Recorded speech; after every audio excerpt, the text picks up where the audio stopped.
Nós passamos agora ao quadro Perguntas e Respostas Bíblicas. E a primeira pergunta é do Josinaldo. Ele faz aqui, na verdade, duas perguntas para o pastor Natanael. Primeira vai: é certo ter lanchonete dentro do templo de culto? Em segundo, o que vai acontecer com os pregadores que manipulam e distorcem as sagradas escrituras? Eu quero dizer ao nosso consulente que essa colocação, ter lanchonete dentro do templo de culto, é muito genérica, porque o templo de culto ele é uma propriedade que tem dependências. Dentro das dependências do templo tem local para secretaria e outras atividades que são próprias de uma igreja. Temos escola de crianças, tem que haver locais preparados para essas crianças, e assim uma sucessão de dependências que fazem parte do templo, mas não estão no salão de cultos. Então, salão de cultos é um lugar sacratíssimo. Daí porque nós encontramos no livro de Eclesiastes, capítulo 5 e versículo 1, guarda o teu pé quando entrares na casa de Deus. Porque chegar-se para ouvir é melhor do que oferecer sacrifícios de tolos, pois não sabem que fazem mal.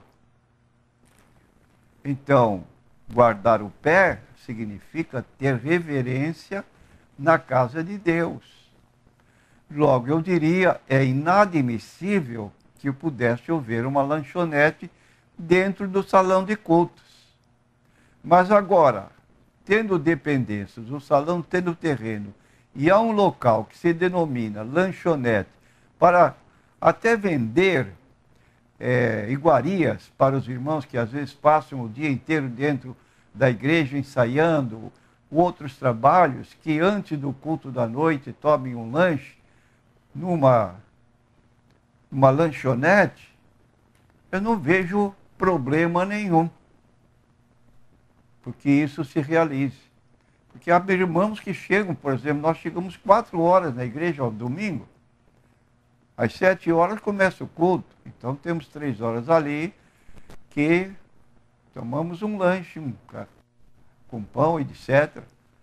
Mas local separado, obviamente.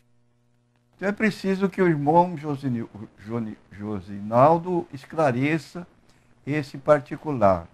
Agora, o que vai acontecer com os pregadores que manipulam e distorcem as palavras, as Sagradas Escrituras?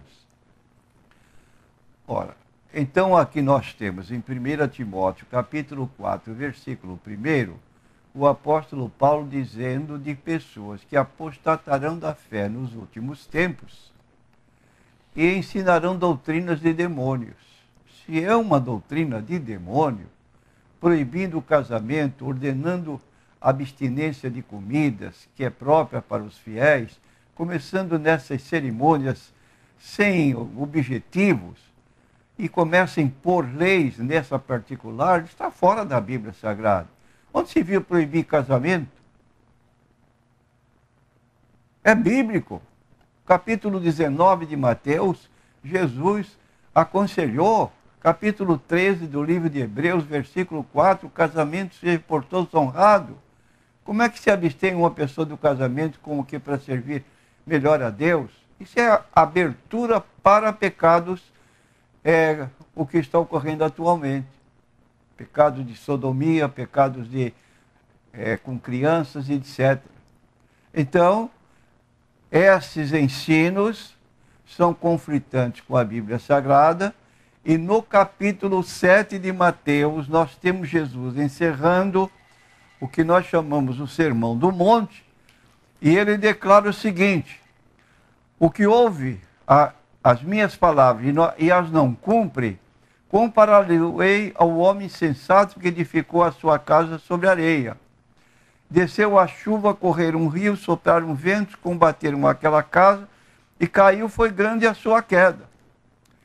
São pessoas que fazem colocações impróprias, que não observam a palavra de Jesus conforme está escrito, e ainda no versículo 21 do mesmo capítulo 7 de Mateus, ele diz: nem todo que me diz Senhor, Senhor entrará no reino dos céus, mas aquele que faz a vontade de meu Pai que está nos céus.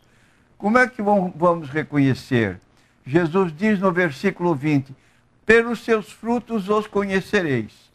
Então aí está a palavra de Jesus para, nesse particular, de ensinos manipulados, estão fora do propósito da Bíblia, e em 1 Coríntios 6 declara para não irmos além do que está escrito.